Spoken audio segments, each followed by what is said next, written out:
Maintenant, si vous entendez sa voix, n'endurcissez pas vos cœurs. Maintenant. Oh, il ne faut pas déranger. Non, des fois à l'église, quand on prêche, les gens ne doivent pas avoir la paix. Ils doivent sortir en colère. Ils doivent même dire, ton personne m'a bon, c'est pourquoi un pasteur, tu dois avoir des économies. Un prédicateur de la sainteté, tu dois avoir des économies. Au cas où il se fâche. Oui. Tu ne dois jamais vivre au jour le jour. Tu ne dois jamais vivre. Si les fidèles donnent l'offrande, c'est quand tu payes la maison. Si les fidèles donnent les offrandes, c'est quand tu... Non. Tu dois avoir des économies et être capable de faire des tentes s'ils refusent de soutenir ton ministère parce que tu les déranges. Même si tu es mon partenaire, si tu es impudique, tu iras en enfer. Si tu es adultère, tu iras en enfer. Même si tu es mon partenaire, tu me donnes des dîmes. Si tu vis dans l'impudicité, tu iras en enfer. Et si tu ne vas plus donner, c'est ton problème. Je n'ai pas l'appel à recevoir ton argent. Je n'ai pas l'appel à recevoir ton argent.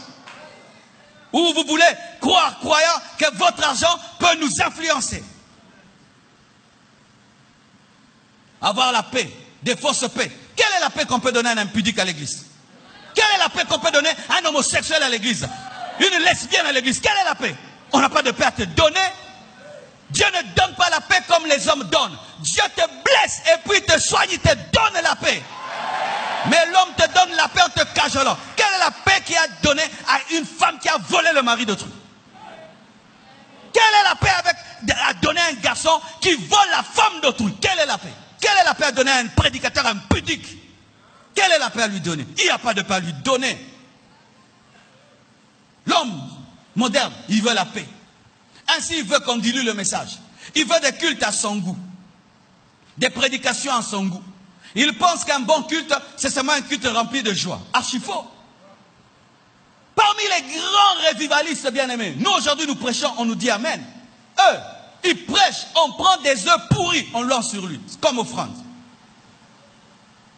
On les chassait même des territoires. Jésus a délivré un possédant, on l'a chassé de Gadara. On l'a chassé, offrande du prophète, chassé. Mais nous voulons toujours qu'on soit acclamé, qu'on soit aimé. Et là, tu es bon prédicateur. Non, bien aimé. La Bible dit que si tout le monde dit du bien de toi, tu n'es pas un vrai prophète. Si tu vas quitter cette église à cause de cela, bien aimé, moi je te dis la vérité. Au lieu que je puisse te dire que tout va bien dans ta vie, alors d'ailleurs, toi-même, tu sais que ta vie ne va pas bien, car un impudique se sent toujours mal à l'aise. C'est pourquoi les impudiques, quand ils commettent l'impudicité, vont toujours se laver.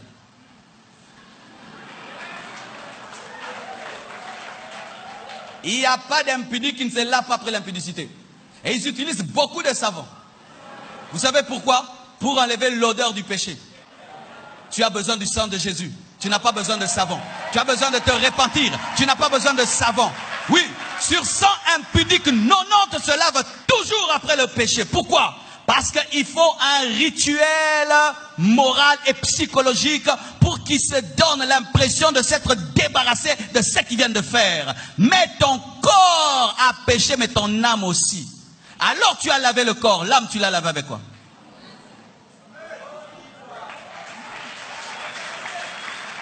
Déjà lui-même n'a pas la paix. En tant qu'impudique, il n'a pas la paix.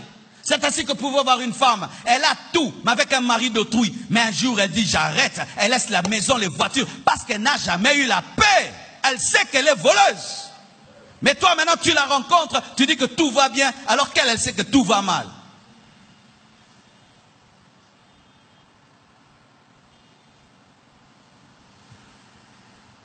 Je rends grâce à Dieu pour notre époque. Il m'est arrivé en 1990 de donner ma vie à Jésus-Christ et puis je suis rentré en arrière. Et un jour, je suis allé dans une église pour draguer une fille. Et dans cette église-là, on ne jouait pas. La prédicatrice est montée. Elle a prêché comme si elle me voyait. Elle m'a enlevé ma paix. Mais je suis revenu à Dieu jusqu'aujourd'hui. Qu'est-ce qui sert à un homme de gagner le monde entier s'il perdait son âme? J'étais allé dans cette église pas pour prier. J'étais allé dans cette église pour une fille. Comme des aventuriers qui sont venus ici aujourd'hui.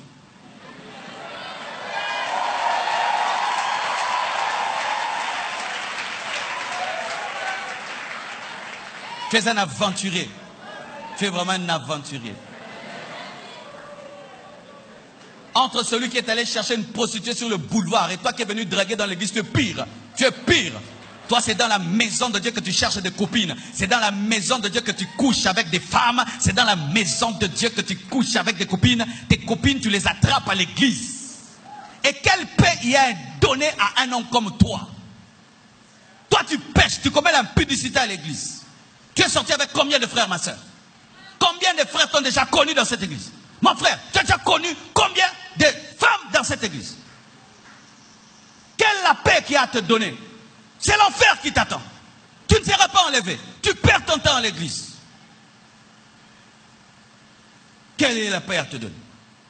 Si ce n'est que de te pousser à te repentir, à te réconcilier avec Dieu et abandonner réellement